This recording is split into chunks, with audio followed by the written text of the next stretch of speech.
Now in the previous lecture, we learned to combine tables using the join function provided in dplyr.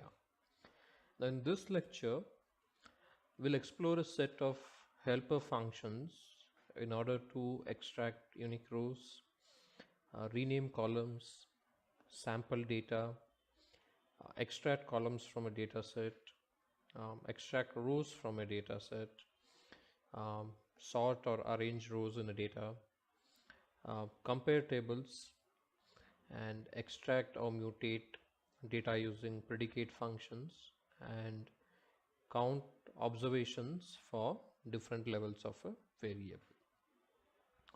Right, so we'll continue to use the dplyr package as well as the readr package so that we'll be able to read in the case study data set.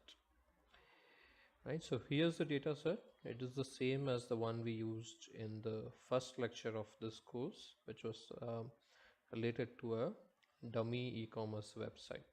Right, so it has the same set of data set. It includes the referrer or the source of traffic for the website, the device from which the website was visited, if the visitors bounced off from the first page, how many visits were made to the website, how many pages were browsed, what was the time spent on the website, and if it resulted in conversion.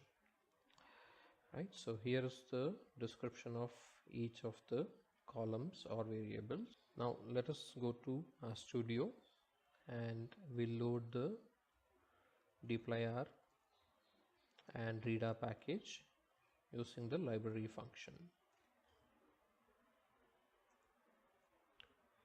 Right, in case you have not installed the package, you can use install.packages to install this package, or you can also use install.packages and tidyverse. Right, so this will ensure that both these packages are installed. And now let us read in the data set that we will use.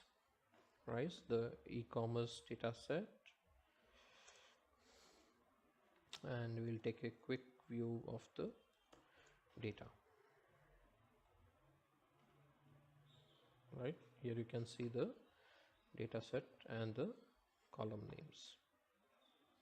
All right, so